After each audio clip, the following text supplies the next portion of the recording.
दर्शकों, जय मां शमशान काली। सभी दर्शकों का, साधक साधिकाओं का स्वागत है मेरा यूट्यूब चैनल जिसका नाम है रहस्यमय प्राचीन विद्या, जो कि यूट्यूब की दुनिया में एकमात्र ऐसा मायावी तांत्रिक चैनल है। बीमार पड़ गया था बीच में, तो अस्वस्थ होने की वजह से इतना वीडियो अपलोड नहीं कर पा रहा हूँ। लाइव भी आ जाता हूँ तो फिर ढंग से लाइव भी नहीं हो पा रहा हूँ मैं।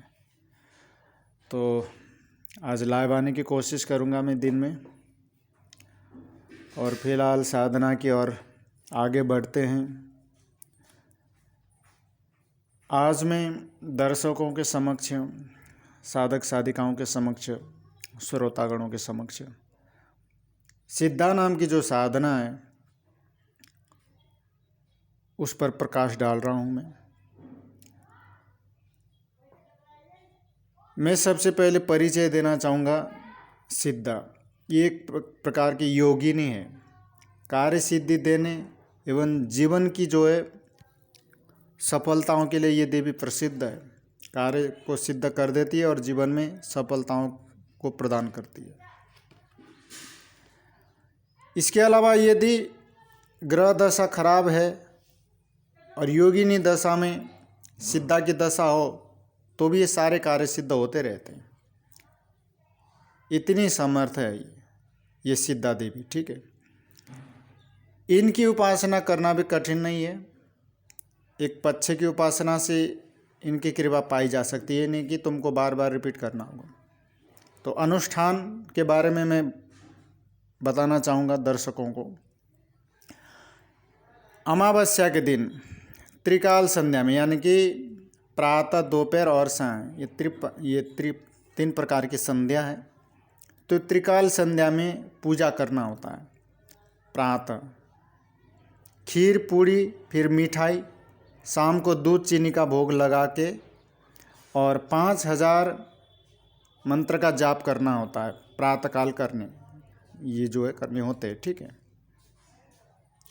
भोग लगा करके प्रातःकाल खीर पूड़ी फिर मिठाई और शाम को दूध चीनी का भोग लगा करके तुम्हें जो है 5000 मंत्रों का जाप करना होता है। पूर्णमासी आने तक यही क्रिया हमें करना है। घर के किसी एकांत भाग में कर सकते हैं, पर दूसरे स्थान पर हमें नहीं जाना है, अन्यथा ये जो साधना जो क्रिया ये भंग हो जाती है। यदि पूरा अनुष्ठान ठीक से हो गया तो फिर सुख ही सुख है। तो इसलिए साधना के दौरान अपने आसपास से रहे, कहीं अंत जाना नहीं है। अब इसका प्रभाव क्या होता है?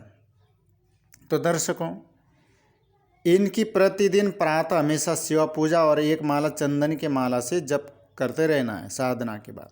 तो इसके प्रभाव से सुख शांति, गृह कलेश का नाश होता है, कार्य में सिद्धि, धन का लाभ, यश मान बढ़ाई और बल मिलता है। देने में सिद्धा योगिनी शिव का ही दूसरा रूप है। बहुत देती है, पर हमें इसके अनुसार ही चलना होता है। ठीक है, तो इस प्रकार से ये साधना करें।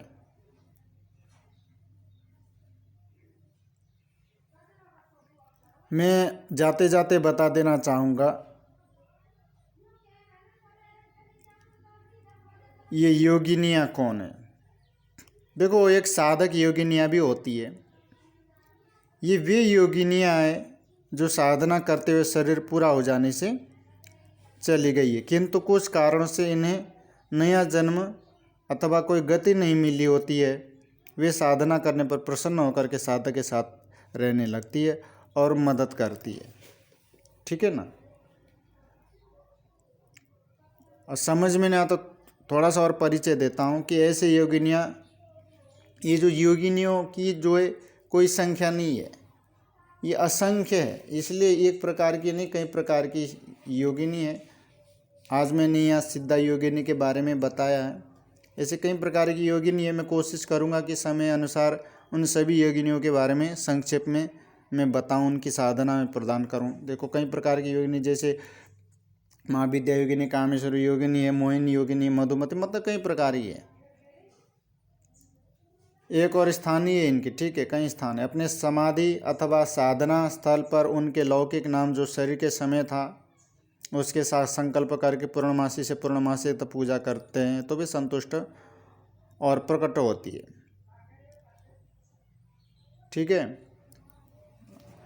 देखो ऐसी समाधि या साधना स्थल पर जाकर पूर्णमासी को मंत्रों के द्वारा षोडोपचार यानी कि 16 पदार्थों से पूजन कर नित्य, फिर प्रतिदिन 11 कन्या का भोजन, खीर पूड़ी का भोग लगाना होता है, हवन, दीप, गुग्गल, धूप आदि देना होता है। मासांत में पूर्णमासी को ऐसी योगिनी रात में प्रकट होकर के हमें क्या साधक को वर देती है। ठीक है, मैंने सिद्धा योगिनी का मंत्र वो शायद मेरा बताना भूल गया, मैं बता देता हूँ। ओम नमो सिद्धे सिद्धिम देहि नमस्तुभ्यम, बस इतना छोटा सा मंत्र है तो 5000 आराम से हो जाएगा। इसके अलावा योगिनी का और भी मंत्र है, छोटा सा मंत्र है। ओम, जिस योगिनी को तुम बुलाना चाहते हो, उनकी साधना सिद्ध करना चाहते हो, जैसे ओम अमुक योगिनी नमः, तो वहाँ अमुक की जगह उस योगिनी का नाम लेना जिसकी तुम साधना करना चाहते हो। जैसे मधुमती है तो ओम मधुमती योगिनी नमः, है ना।